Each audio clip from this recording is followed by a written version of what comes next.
Hello, welcome back. Thanks for dropping by again on the channel. Welcome to another installment of Real Estate or Real Mistake. My name is Marcia Manning, and once again, thanks for dropping by. Today, I want to talk about the alligator in the swamp. I mean, you're saying, what the hell is that? Okay, predatory investors, and that's kind of where my focus has been for the last three installments. The predatory investors, they come in and they have a plan. They come in with a plan and they stay there and they'll do everything possible. They're very subtle, and they don't really make their presence known right away. They're like alligators in the swamp. They just lie there, they observe, they check us out, they scope out a neighborhood. They look at the type of homes are in the neighborhood, the type of people, the coming and the going. Is this a home that's occupied by a family, or is it an older person, maybe a single older person or an older couple, or maybe it's just could be a young person or a young couple, but maybe they're just a couple of artists. They own this home, they it's was either inherited or it was bought, for a very low price. They just want to chill and just live their best lives as artists or do, creative work. They don't want to have to struggle with a high mortgage. They want a simple life. But they look at it and most of these homes, like I've said before in previous videos on this subject, these homes are paid off in full, or maybe just a few $1,000s left on the mortgage. So you're talking about homes with like really a lot of equity, and that's what the predators want. And in the case of homes that are paid in full, where they don't have to go through a bank, because a bank foreclosure, you're going to have to go through the bank, and you're going to have to deal with the bank, and get it on the bank's terms. But with a home that does not have a mortgage, you can just go right for the juggler, that poor, weak, wounded homeowner. And what these people are doing, what I'm noticing in my area, what they're doing is they're offering money. Like they'll call you, because we get called, my husband and I, we get calls all the time. You want to sell your home, you want to sell your home. And then when you say no, we don't want to sell, they're like, well, do you know of anybody else in the neighborhood that may want to sell their homes? We will pay you $1,000 for every home that you can find, that matures into a sale for us. So these people have monies that they're dropping out there. We don't take it. We don't need their money. We're good. It's all good here. But there are other people who are getting paid these $1,000 or whatever they're paying them to do one thing. These people are paid to look, to find homes, which there's nothing wrong with that. But they're also paying people to go out and case the neighborhood and complain about things that could be kind of turned into code enforcement, because that's what they use. The code enforcement thing is, in addition to the tax thing, they use a code enforcement. They hit homeowners hard with code enforcements.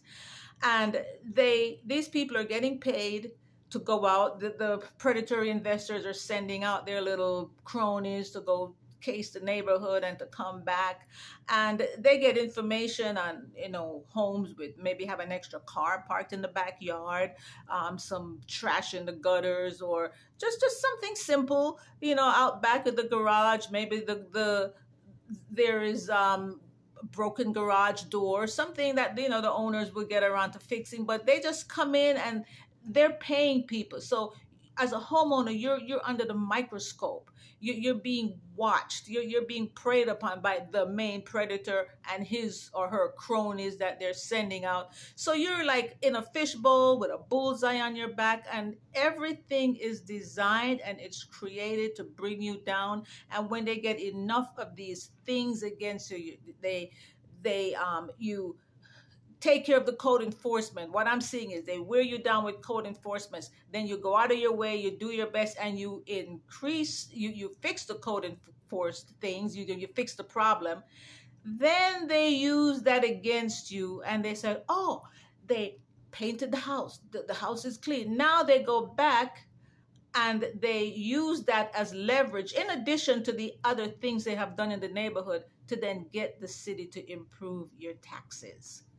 And you now looking at increased taxes, and you've exhausted your little resources plus your nerves. You have to realize they wear you down. But now, because they wore you down and you got those things fixed, the house does look prettier. It looks a little nicer.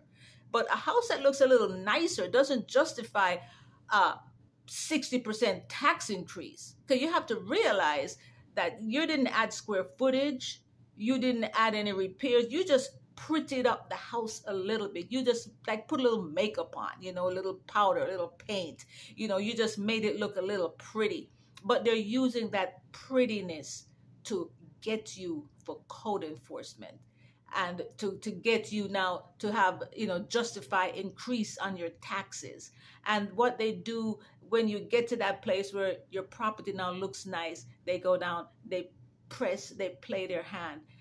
Now you're getting a letter from the city that your taxes is going up, it's doubling, tripling, quadrupling.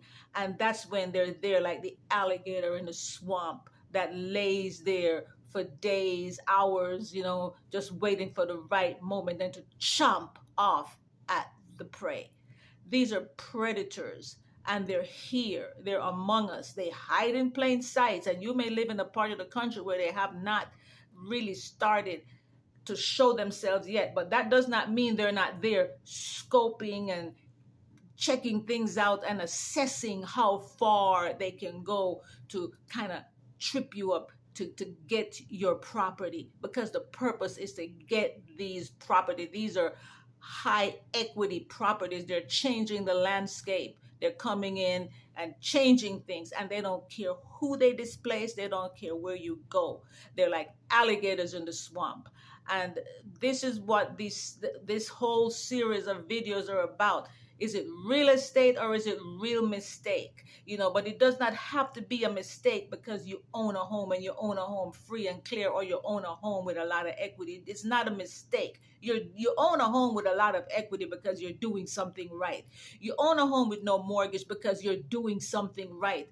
And because you do what's right, you have the right to stay there, and you have the right to stand your ground, and no predator from hell has the right to come and try to put you out of your home. Ladies and gentlemen, we are at war. We are at war.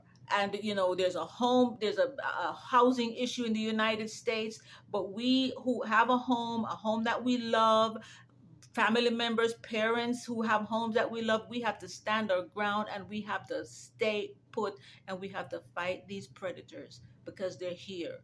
It's real estate, our real estate. It's not a mistake.